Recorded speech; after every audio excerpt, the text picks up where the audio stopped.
How to find and recover deleted Facebook messages. Hi guys, welcome to our channel. Let's begin. In this video, I will guide you on how you can find and recover deleted Facebook messages. The first thing you want to do is check if those messages are in archive, because if they are, it will be easy for you to recover those deleted messages. For this, you want to open the Messenger app on your device. Make sure to sign into your account.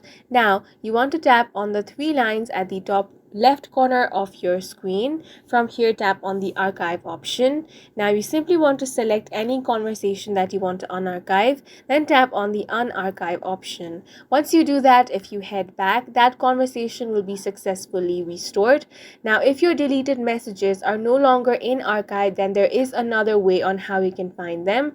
What you want to do is open up the Facebook app on your device. Now tap on the three lines at the top right corner of your screen. From here, you want to tap on the gear icon to open up your settings.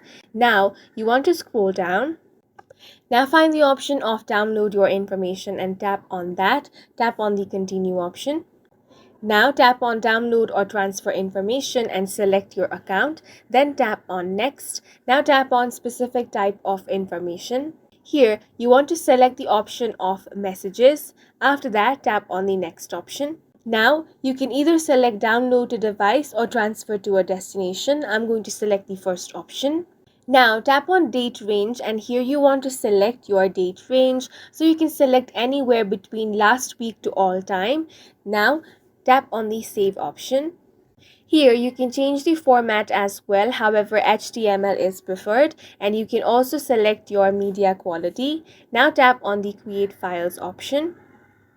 As you can see, your information is now being prepared to be downloaded. After it has been completed, you can download your file, and from there you will be able to find your Facebook messages. However, you will no longer be able to restore those messages.